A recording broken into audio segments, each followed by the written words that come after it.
Good evening, late night edition. Thank y'all for joining me.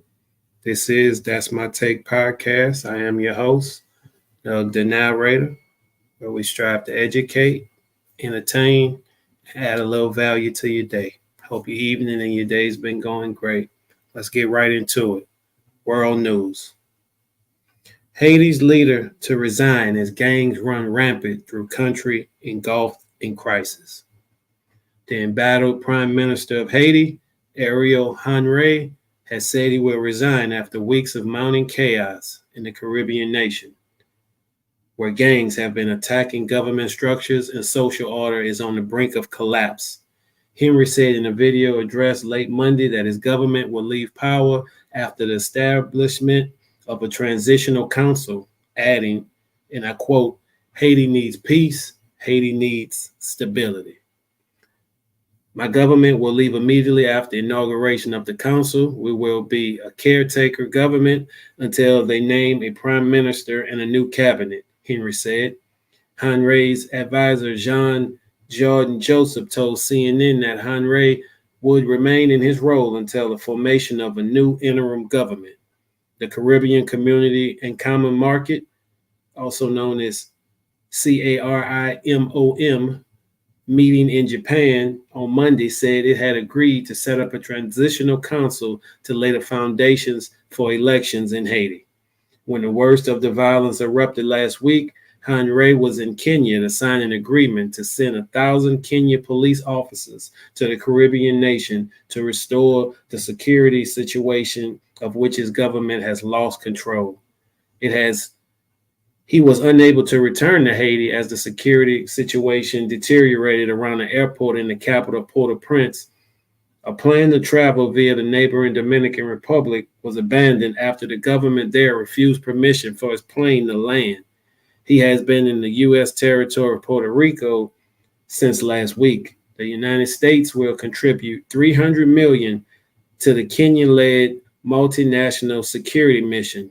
Secretary of State Anthony Blinken said after attending a CARICOM meeting on Monday. He also announced an additional $33 million in humanitarian assistance for the people of Haiti. Now, obviously, we don't want to hear about unrest and chaos in a country as rich in history as Haiti. But at the same time, what would you expect when you're dealing with a country as corrupt and as impoverished as Haiti? A lot of people don't know it, but Haiti has a mineral, and I believe it's uranium, if I'm saying it right. It's a metal material used in a lot of computer and electronic compartments and parts. And there's actual places in Haiti where its own citizens cannot go because of them mining for this material. So I look at that and I mention that to say, in one aspect, it's a third world country, but in another aspect, it's pretty much another man's treasure without really going too deep into it, because Haiti in America is not helping just to help. Believe that. They want something in return. It's something over there that they want. It's probably this mineral, while the people and the government is just basically put to the wayside as chaos runs rampant throughout the country. It's sad, very sad story, but I know after years of unrest and historical triumphs over Europeans, when we look at Haiti today, it's a shell of itself from its past glory days. But with that, we pray for Haiti and we hope nothing but prosperity and blessings in the future for Haiti in its country. Moving on. Andrew Tate detained in Romania over UK SO charges. Controversial internet influencer Andrew Tate and his brother Tristan were detained in Romania on Monday over UK SO charges. and will ultimately be extradited to Britain, Romanian authorities said on Tuesday. Officers from the country's Criminal Investigation Service and officers from the town of Volunteerde executed two European arrest warrants issued by the UK judicial authorities for the commission of SO and explode what's that exploitation of persons on the territory of Great Britain, police said in a statement. The Tate spokesperson later said that the Romanian courts of appeal allowed their extradition, but postponed it until the conclusion of their Romanian trial on charges of human trafficking in R, which they deny. And I quote: this is from their lawyers. This bewildering revival of decade-old accusations had left the Tate brothers dismayed and deeply troubled. They reject all charges and express profound disappointment that such serious allegations are being resurrected without substance and new evidence, the attorney said. The American British former kickboxer rose to internet fame in recent years, tallying 11.6 billion views on TikTok while ranting about male dominance, female submission, and wealth.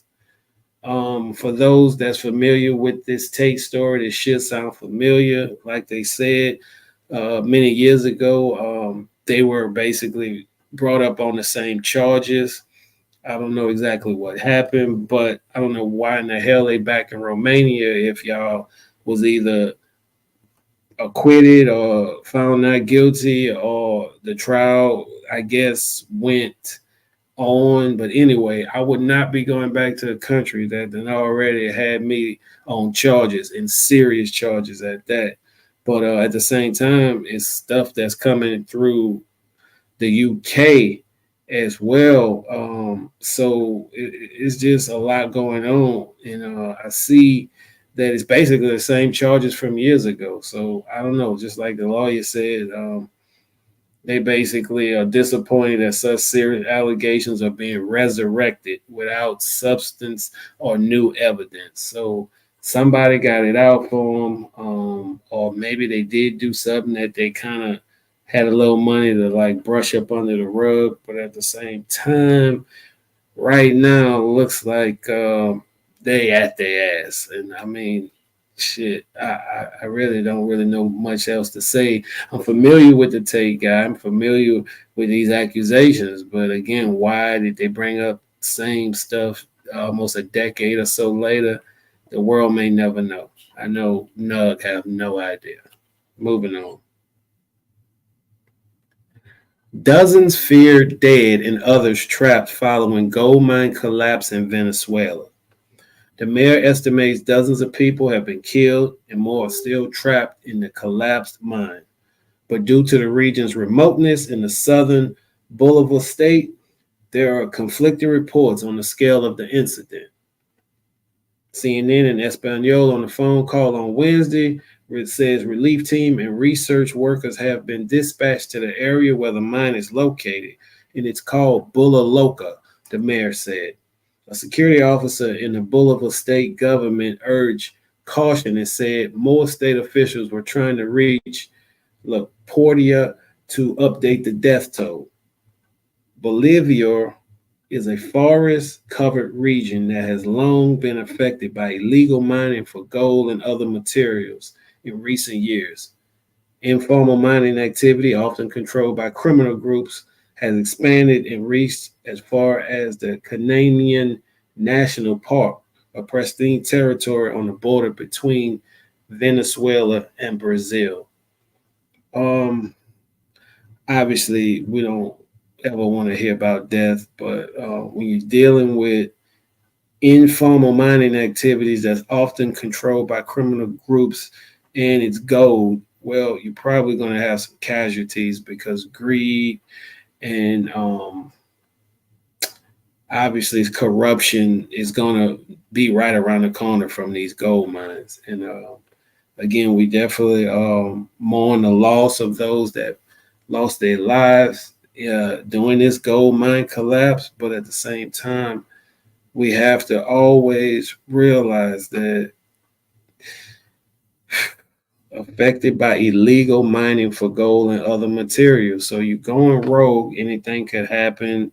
You're probably not building the best mines or using the best materials or the best what they call that quality control to make sure that these mines are built and sturdy enough to support and get gold, but you're cutting corners and you're pretty much greedy and you're looking for the easy way out. And again, you got dozens of people have been killed and more still trapped in the collapsed mine, man. What we could do is pray for those that's still in the mine that's collapsed, and definitely send out condolences to those that passed and their family. Moving on to U.S. news.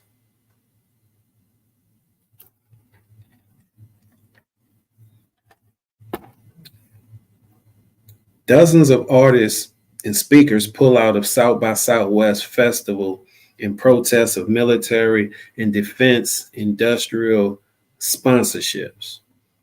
Hmm. Dozens have canceled appearances at the ongoing South by Southwest Festival in Austin, Texas, in protest of event sponsorship formed by the U.S. military and defense companies amid the war between Israel and Hamas.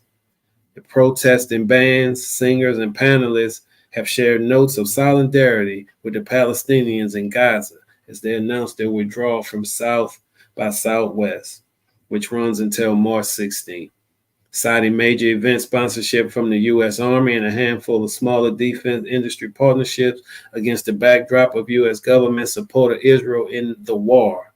The artists boycotting as of Tuesday were mainly small bands and indie performers who have largely announced their decision on social media. The U.S. have provided strong support of military aid to Israel following Hamas's October 7 attacks that killed more than 1,200 people in Israel. Though divisions between the two countries' leaders have appeared over mounting civilian casualties in Gaza, such since Israel declared war on Hamas, more than 31,000 people have been killed in Gaza and more than 72,000 have been injured, according to the health ministry. Wow. A music festival should not include war profiteers. I refuse to be complicit in this and withdraw my art and label in protest, an artist said on Instagram. And on the other side, an Army spokesperson, Elian Lovett, said the military branch was proud of its sponsorship. And I quote, "We're proud to be a sponsor of South by Southwest and have the opportunity to showcase America's Army," Lovett said in a statement. South by Southwest presents a unique opportunity for the Army to meet technology innovators and leaders, explore new ideas and insight, and create dramatic industrial partnerships as we modernize for the future. I have been to South by Southwest. I think it was it like 2018? I can't remember the exact date, but South by Southwest is a music festival that also is a technology festival that's also arts, music, technology, movies, um, all wrapped up into one in a 3 or 4 week event. And I obviously went for the music side, being a former musician and or MC. But I don't understand why would anybody connected with South by Southwest would have the U.S. Army as a sponsorship unless they really had a problem finding sponsors. That's the only thing I could think of. Like, that don't make sense. Like, when you think of South by Southwest, I'm not thinking about being all I can be in the Army and at the same time I'm a musician. Like, I don't know. And I know there's musical people that's military, but what I'm trying to get at is this festival is pretty much the complete opposite of what the military and war and violence would stand for. If you're on this side, when you're talking about music, art, peace, why would the hell you have a military like sponsoring South by Southwest. To me, that was just a blooper from up top. Whoever's up top with South by Southwest that books these sponsorships, y'all really made a mistake, just in my opinion. And I do also know that these were smaller people and not the big names, because the big names, most of them pretty much either paid by or with the small hats. If you don't know who the small hats are, do a little research. We are not a bigoted show, but we will not point out what's the obvious. We're not going to do it. Moving on. Brooklyn pastor, the Bling Bishop, found guilty of spending 90K of his parishioners' savings on luxury goods. A flashy jewelry-wearing Brooklyn pastor was convicted Monday in federal court of using a parishioner's retirement savings and trying to extort a businessman while touting he had connections to the to the New York City mayor, Lamar Whitehead, nicknamed the Bling Bishop, is a pastor at the Leaders of Tomorrow International Ministries. He was found guilty on 5 counts, including wire fraud, attempted extortion, and making false statements to the FBI. The convictions are from 3 separate schemes. Whitehead, known for his Louis Vuitton suits and extravagant jewelry, also made headlines in 2022 after he said he and his wife were robbed of $1 million worth of jewelry at their church. Why would you have $1 million at a church worth of jewelry? An anonymous jury found Lamar Whitehead abused the trust placed in him by his parishioners, tried to obtain a fraudulent loan using fake bank accounts, bullied a businessman out of $5K, tried to defraud him out of far more than that, and lied to federal agents.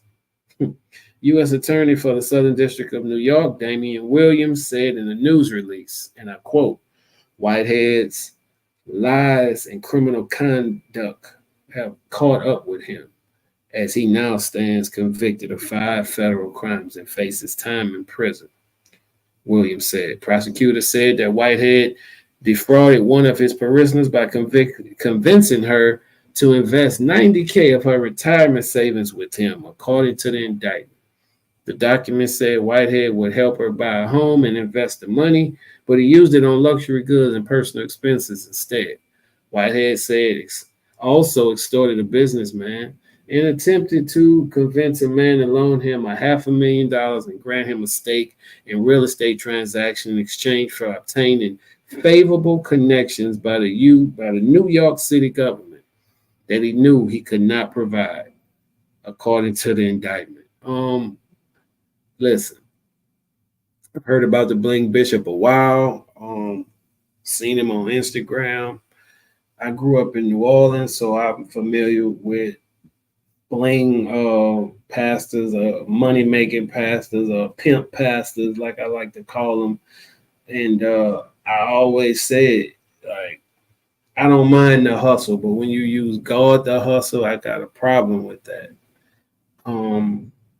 Obviously, the feds caught up to him, and he was found guilty, which he should have been, because again, I don't see anybody using God as a hustle to get money out of followers and people that are just, and I don't like to use words that's like out of line. I know what type of day we live in, but a lot of these people be looking for hope, and like it only take one good, smooth talking motherfucker to like make you think he your hope as he riding around in a Benz, all probably a damn Lamborghini, Lambo truck, the way he was doing it. Cause I mean, dude was like outright with it. And again, I don't knock the church. I believe that it is a place for church, but I also believe that a lot of people use church to make money off people, and that's sad. Like, it's so many different ways you could get money. That's just not one of them that I prescribe to.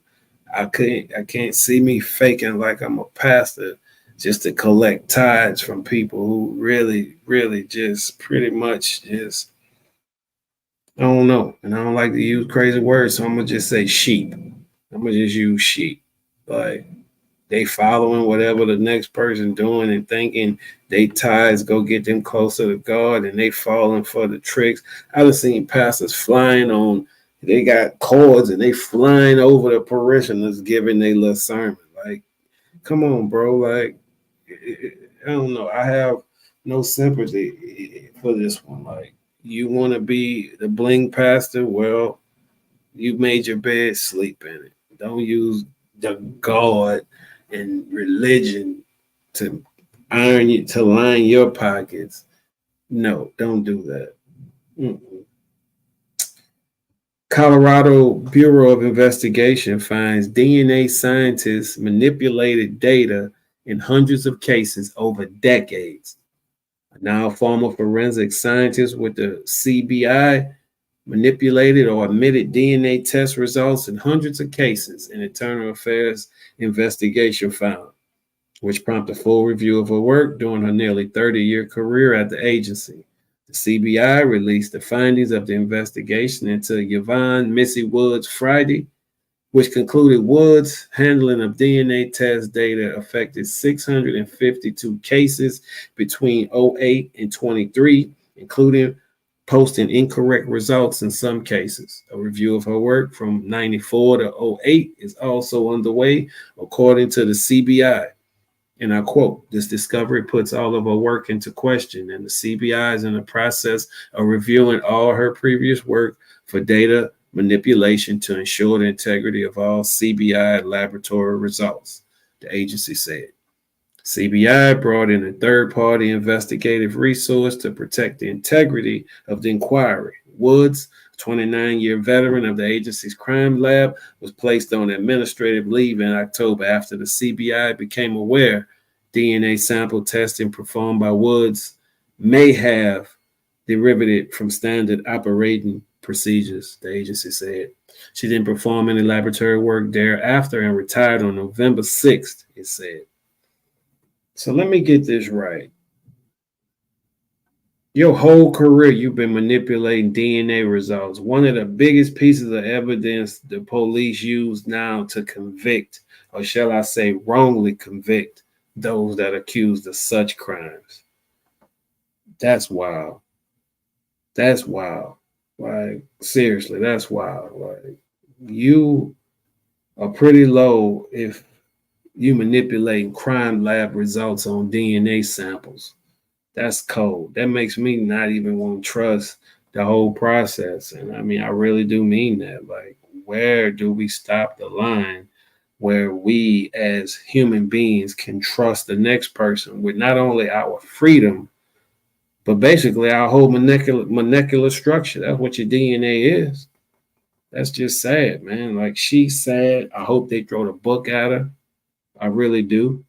And that's sad, man. Over 600 cases that could have been just incomplete results in some cases. A review of her work also underway discovers put most of her work in jeopardy over 30 years. You wrongly convicting people with false DNA results. Shame on you.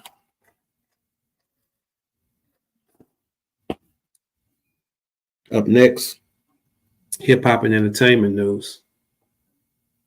Before we get to hip hop and entertainment news, a quick commercial break, if you will. As always, we here at First Take, we here at That's My Take would like to thank everybody that has viewed, everybody that has subscribed, everybody that has liked, everybody that has left a comment, everybody that has shared.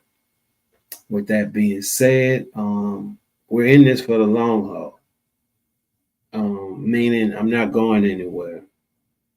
Twice a week, I'm going to give you this format. Things may change in terms of background, stuff like that, but this format is the format I choose to run with. And I tell you, there's people that bust down topics or whatever of trendy shit, which I could do, and I may get more views quicker. But at the same time, I feel like my format is just what I say it is. it's to educate, it's to entertain, and it's to add a little value to you. Um, no, it's not a news show as much as it is a podcast giving you my take on world, US, sports, hip hop, and entertainment. Because honestly, we as Americans are becoming so dumb that we don't even care what's going on nowhere else. That's why one of my main goals is to put that world news in there so you can at least get a little taste of what's going on outside of America. Because who knows, one day we may be invaded. Then you want to look the world news, it'll be a little too late. That's why I do that. And again, I'm not going to talk your head off. It's just a quick little commercial break. But I do want to thank all y'all that see the vision, that support the vision. Because again, it takes a little time. I don't just wake up and jump on here and ha with y'all. It takes a little while to do research. I do have a regular job. I am a parent. I got a lot going on, but I also choose to bring you good content, strong content, informative content, and again, hope to add a little value to your day. Without further ado, hip hop and entertainment news. TikTok ban bill passes in the House as pressure mounts for parent company. The House of Representatives passed a bill that would ban TikTok if the app's parent company doesn't sell it on Wednesday, March 13th. House members believe China-based company ByteDance represented a security threat. The legislation aimed to force ByteDance to divest TikTok within roughly 6 months. House members passed the bill with a vote of 352 to 65. 50 Democrats and 15 Republicans opposed the legislation. This bill was incredibly forced from committee to vote in 4 days with little exception, wrote on X, a member of Congress. This bill, there are several antitrust and privacy questions here, and any national security concerns should be laid out to the public prior to a vote. The bill moved to the Senate, where it faces an uncertain future. TikTok urged the Senate to reject the Protecting Americans from Foreign Advisory Control Applications Act. This process was secret, and the bill was jammed through for one reason: it's a ban, a TikTok representative said.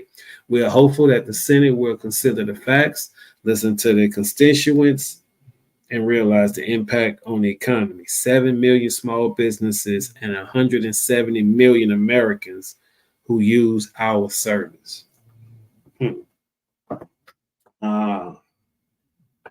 I can give a take on this one, but it's going to be a little biased, but at the same time, it's going to be a little without merit.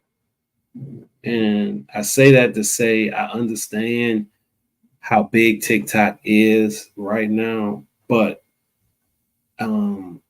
if it's a security risk and they're taking out information, no matter how funny and entertaining it is, it gotta go. And that's just how I feel about it. Now, do I feel like that's the only app that's taking our information? No. But are they really a security threat to this nation? If that's an issue and we are being scrubbed, meaning they're just taking our information to use it against us, it gotta go. Plain and simple. Like, again, I'm not a TikTok member. I know a lot of people love TikTok. I do have a son. He'll be 14 in a couple of days. So I know what TikTok is. But if the backside of TikTok is evil and not worth the entertainment value, I'm with the ban. Now, I will say this, and I'm not a politician. I don't like talking about politics, but when they pass bills without the public knowledge, I have a problem with that as a U.S. citizen. Yep, I really do. Now, Maybe they pass it quick to, help save the security threat that they feel it proposes. And that's cool too. But keep me as a U.S. citizen informed of such major policy changes, is all I'm asking. Moving on. The producer Hitmaker, I don't know if y'all familiar with Hitmaker, revealed that Diddy took Naughty, and that's a song, from Bootsy Badass to give it to his son, Christian King Combs. Apparently, one of his beats originally meant for Bootsy Badass ended up going that King Combs, thanks to King Combs' father, Diddy, aka Puff Daddy. I've done records for Boosie.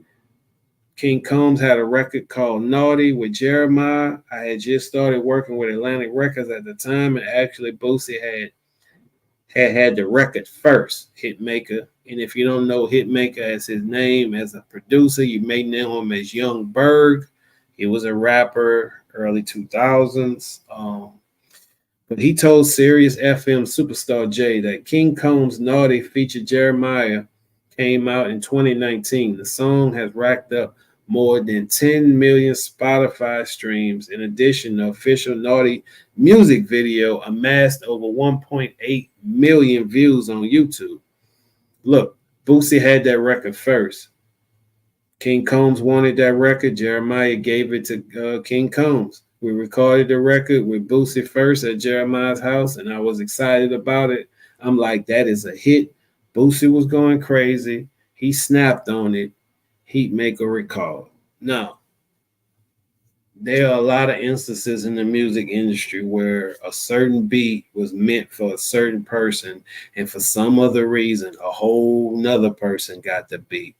That's just politics of the music industry. Now, Puffy just saying, hey, my son want this beat. I don't care who own it. Be giving this to my son over Boosie. That's wild. I don't, all I could do is cite my sources, which for this one will be allhiphop.com. So, I mean, most likely this really happened. And I mean, we can't put nothing past Puff. Like, you can't put shit past Diddy at this point. You can't put shit past a lot of them at this point, let me tell it. I won't be surprised if your biggest, most famous rapper is next on the list after Puffy. My favorite most rapper passed away, so I don't see much dirt coming up on his name as much as dirt's going to be coming up on the names of a lot of y'all favorite rappers. And that's all I'm going to say about that, allegedly. Again, Puffy got power, so I'm on the show Hitmaker not telling us the whole story about how Puff cut him a $300K check when Boosie probably was gonna cut him a $100K check through Atlantic, maybe. I'm just saying stuff like that happens in the music industry, so I'm not surprised. Wild story, but I'm not surprised. Moving on. NBA YoungBoy selling this massive Gravedigger Mountain, Utah mansion for 5.5 M's. NBA YoungBoy is looking to offload some property as he's decided to part ways with his pricey pad tucked away in Salt Lake City, Utah. This week, the Baton Rouge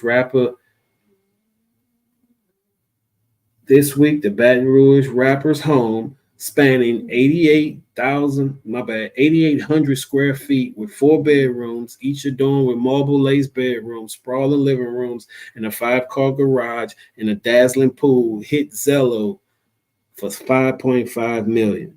In addition to the 4 bedrooms, the home features a central living room, which boasts glass walls, a designer pool table, and a cozy fireplace in the master bedroom. Further, there's a room dedicated to bunk beds and tabletop games for guests alongside a studio. NBA YoungBoy, who has been confined to house arrest on what's since been named Gravedigger Mountain since 2021, previously voiced his struggles with depression despite the luxuries his residence provides.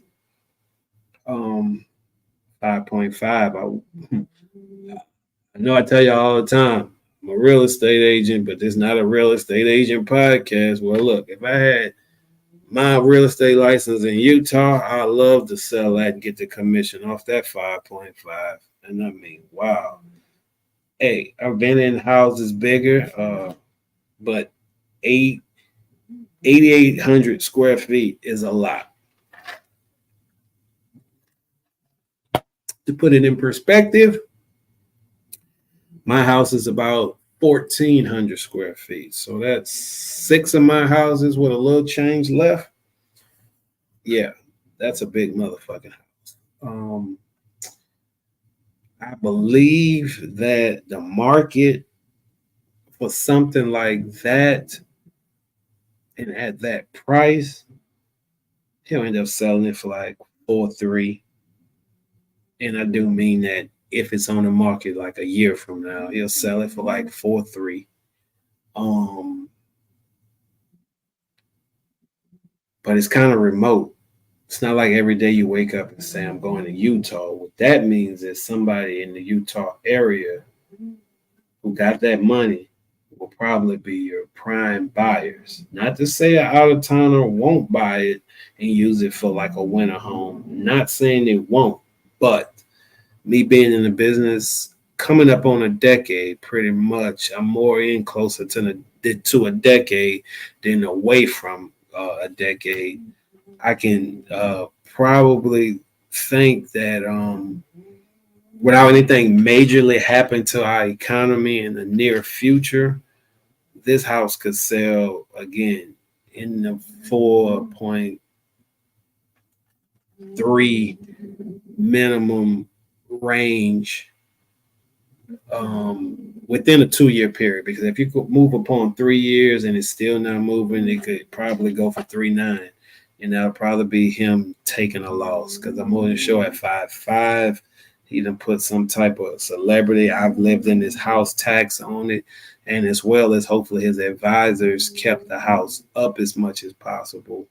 It could easily again sell like that, or if it lingers, could get closer to the 3.9 range after 2-3 years on the market. Do I think it's going to be on the market that long? No. But at the same time, real estate, you really don't know, especially when you're dealing with these type of houses, and meaning that price and that size.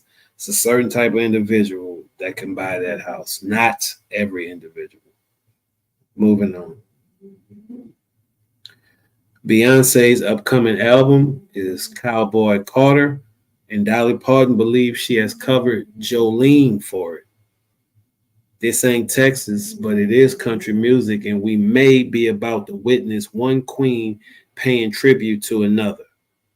On Tuesday, Beyonce announced via her site and social media that her forthcoming album is Act 2, Cowboy Carter, and is set to arrive March 29th.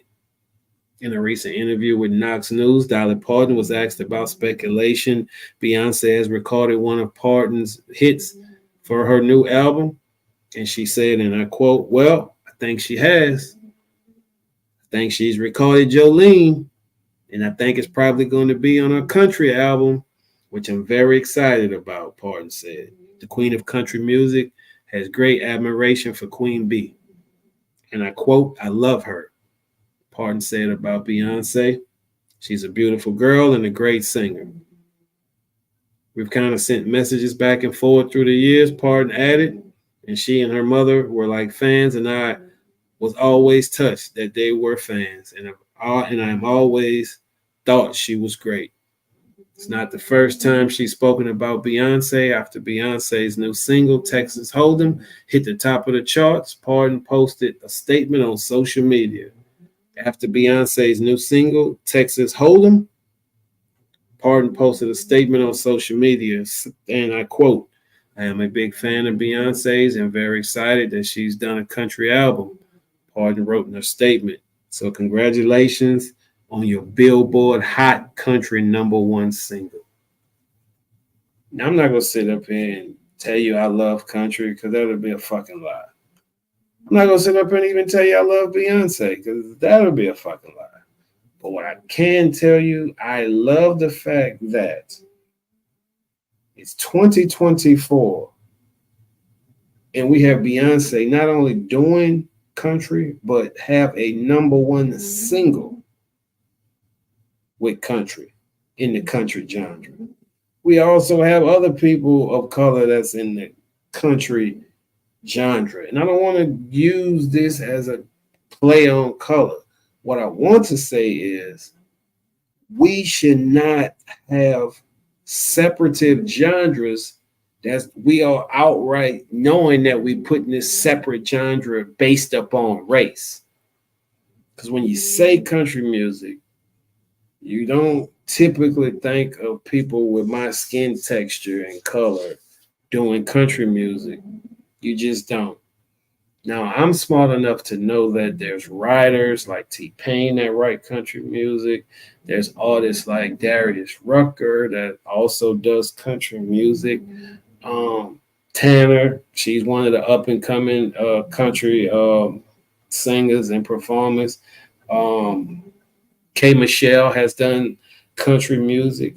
I'm not crazy and ignorant and just in a bubble, but I do want to mention this bubble and also let's burst this bubble. Let's stop using race and color to define everything. Please. I'm looking at everybody who's looking back at me, and I'm going to tell you right now, I'm very proud African American man, but at the same time, I am no separatist. I'm not going to sit up here and scream pro-black and then my person that have my color or same skin break in my house. I'm not going to do it.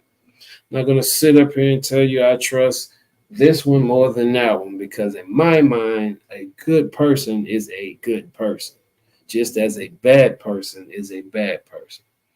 So getting back to the Jolene and the country and the Dolly Parton and the Beyonce, to me, it's all beautiful because it's unifying us as human beings. I don't know how pretty much else to put it. There's no such thing as just because I'm a certain color, I got to do a certain type of music.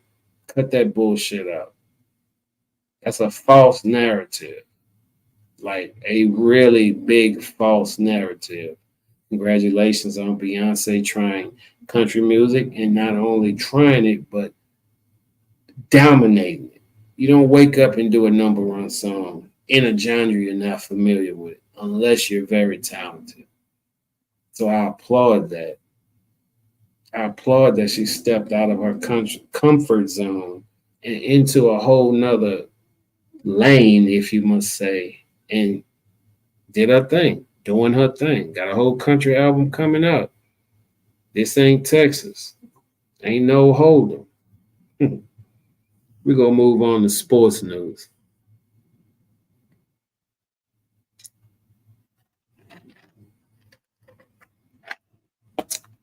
The Las Vegas Raiders released porn star Jimmy Garoppolo. I didn't give him that name. That's his nickname. And also Hunter Renfrow and two others.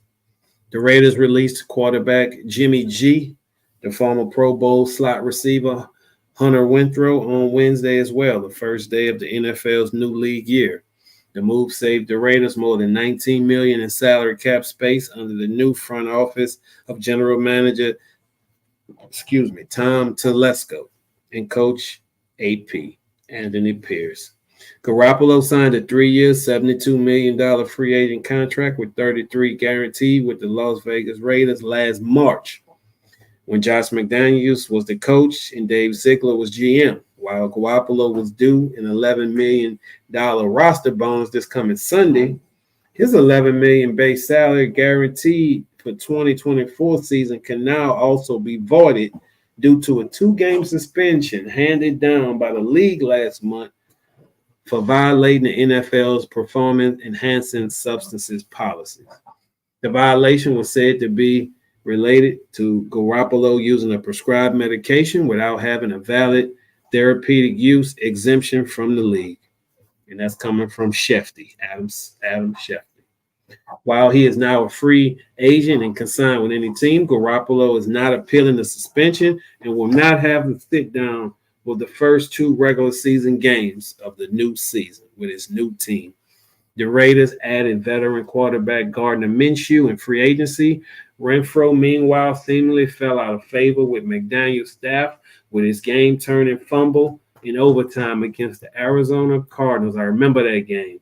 And that was returned for a walk-off touchdown in week 2 of the 2022 season. He was concussed on the play. A year earlier, Renfro was a Pro Bowler with 103 catches, the third most receptions in a single season in franchise history, for 38 yards and 9 touchdowns. In 2022 and 2023, though, Renfro caught a combined 61 passes for 585 yards and 2 touchdowns, and no scores last season. I mean, come on. My dog won't come on. Let me bring him on. Let me bring him on. That's Coach, y'all. That's my boy. He wanted to come on so bad. He just a baby. That's all he is. You're messing my show up, bro. Yeah. Let me get my show going. Now, my take on free agency. Obviously, the NFL is like my soap opera, so there's a ton of players I can mention that's been cut and gone to different teams. But y'all can also follow that as well. I know everybody's not into football, so I won't bore y'all with that. But this is like my soap opera. Like we've got the damn running back for the Giants. Now he's the running back for Philly. That's going to be cold. But a lot of people feel like running backs get old quick, so who knows? Speaking of running backs, the Titans lose King Henry, but the Ravens, my Ravens, one of my favorite teams, picked up Sir Henry. And I can't wait to see him run the ball for us. My Saints released Michael Thomas, which we all seen it, and they also released the quarterback, Krabby Patty, Jameis Winston. I'm not happy about the Michael Thomas situation, but I know for a while him and the team haven't really been seeing eye to eye. Hope he lands somewhere good. Speaking of landing in good spaces, the Chiefs, they kept on they guy Jones, the DE, they signed him back. And also the Chargers, they released Mike Williams and they saving $20 million on salary cap. The move saved the Chargers $20 million this year, while incurring dead money charge of $12 million. League rules require the Chargers to be under the league's $255 million salary cap by 4 p.m. Wednesday. Williams' release make them salary cap compliant. Pass rusher Khalid Mack, meanwhile, will remain with the Chargers next season after agreeing to restructure his deal to save salary cap space. The Chargers selected Williams with the number 7 pick in 17. In 7 seasons, Williams, known for his contested catch ability, formed one of the league's best receiver tandems with Keenan Allen. Yeah, it was tight. The Chargers rewarded him with a 3-year, $60 million contract just 2 years ago. NFL, not for long league. You get that money, you get a contract, you get your guaranteed money, you try to stay healthy because 2-3 years, things could change and things change up quick in the NFL. Moving on. College football playoff leaders close to finalizing agreement for the future. The college football playoff is inching closer to finalizing its agreement for the future. Presidents of the ACC and Big 12 voted to authorize their commissioners to adapt the future framework related to a new CFP, including a new revenue model and concepts around a playoff format, all of which will be part of the new contract with ESPN. Those with knowledge of the discussion spoke to Yahoo Sports under condition of autonomy. The two leagues were thought to be the most resilient to a deal. The presidential vote is viewed as a significant hurdle crossed to reaching an agreement. The Big 12 and the ACC votes were unanimous, sources told Yahoo Sports. The exception pending the approval from each conference presidential board, is that all 10 conferences will commit to, most notably, a new revenue distribution model, parameters around a playoff format, and new governance structure. Notre Dame is supportive of the framework, multiple sources told Yahoo Sports. Just to break all that down, they're trying to come up with ways to increase the college football playoffs. And I believe 12 to 14 teams is what's being discussed. And also, just like everything else, they want new streams of revenue. How can we make more money like the NFL did? Well, it's going to be simple. Streaming. The streaming money and the streaming capabilities are going to be so good in college that not only your big teams are going to have their own networks, but the mini majors are going to have their own networks. You know why? Advertising dollars and eyes on football bring in money. I love football, and hey, I'm with it. I'm with it. Like let's go. Let's get the playoffs. Way more than 4 teams. We need 12 at least, in my opinion. Moving on. Aaron Rodgers speaking pretty confidently with Robert F. Kennedy Jr. about potentially being his vice president running mate. Aaron Rodgers is supposed to be the New York Jets starting quarterback this year. He is apparently considering the addition of vice presidential candidate to his list of responsibilities. The former MVP quarterback is at the top of the list of potential running mates for third-party candidate Robert F. Kennedy Jr., who confirmed his interest to the New York Times. Former professional wrestler and Minnesota Governor Jesse Ventura is reportedly the other candidate at the top. That interest has reportedly taken the form of Kennedy speaking pretty continuously with Rodgers over the past month. The domain name KennedyRogers.com was also reportedly registered via a GoDaddy host last week. Kennedy is considered a fringe candidate who receives attention for his promotion of conspiracy theories and vaccine skepticism. That's an area where he and Rodgers are quite publicly in alignment, as Rodgers has become increasingly notorious in the NFL world for using his public appearances to make controversial and sometimes outright false statements, such as when he implied Jimmy Kimmel was on the Jeffrey Epstein list. Aaron Rodgers, first of all, are we going to see you on the football field for a full season?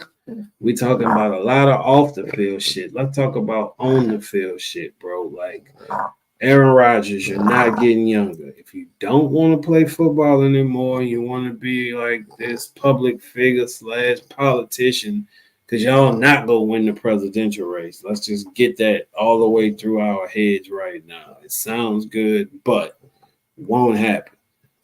What I'm trying to say is you're coming off a pretty big injury. Let's kind of concentrate on football and on the field before we start chasing waterfalls and it's not sticking to the rivers, lakes, and football fields that we used to, Aaron Rodgers.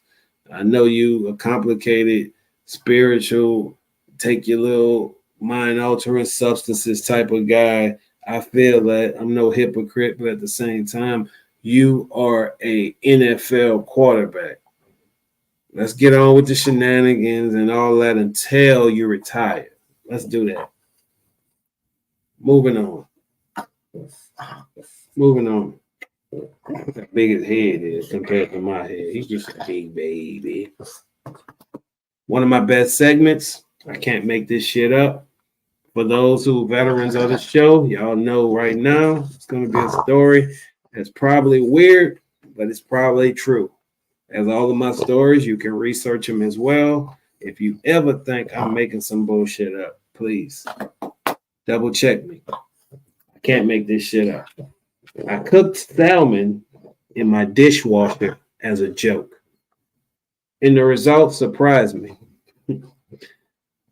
UK resident has reportedly dreamt up a bizarre idea midway through moving out of her house, when the only appliance she had left was a dishwasher.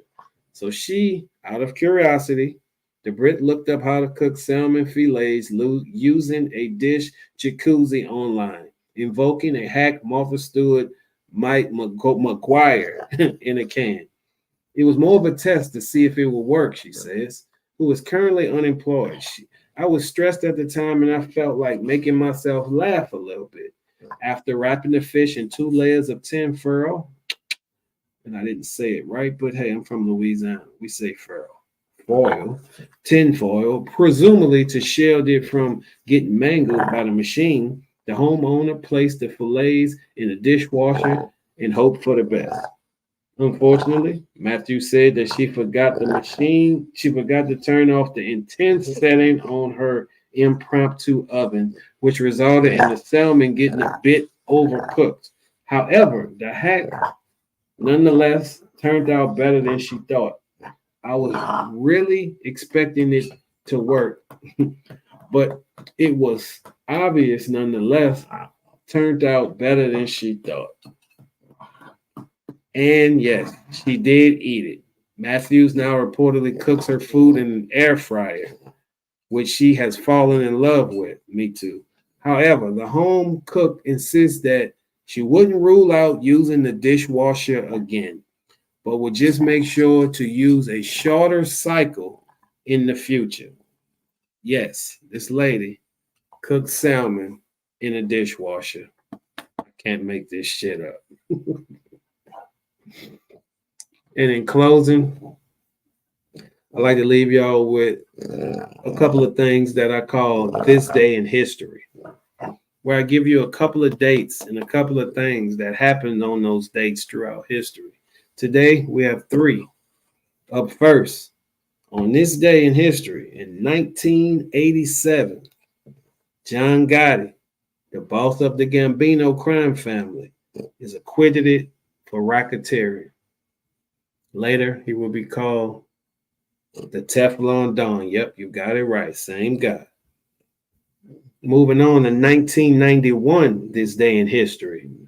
Exxon, your favorite high-ass gas place, pays $1 billion, and that's with a B, dollars, in fines to clean up the Valdez oil spill.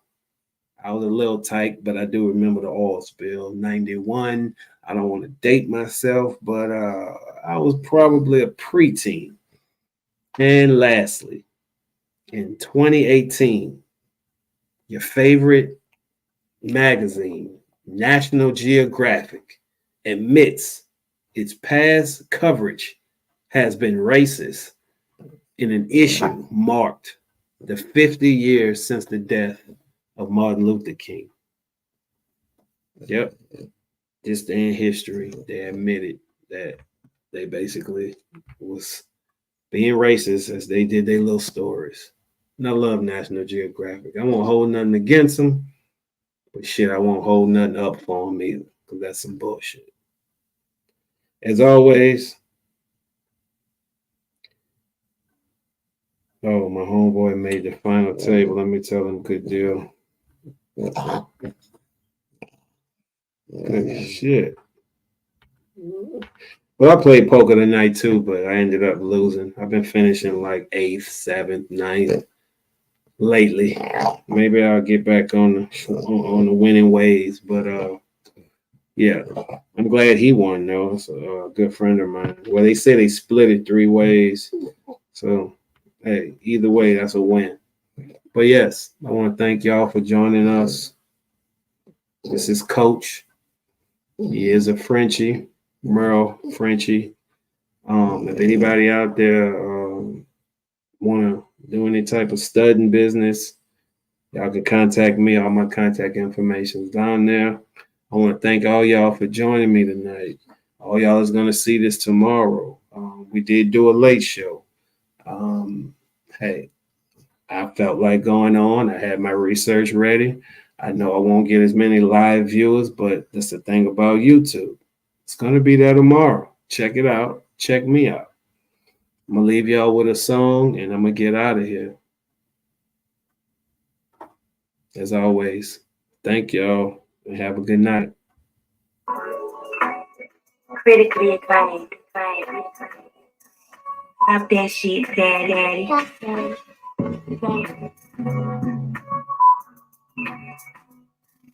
Y'all have a good night. See y'all in the next show. Uh-huh.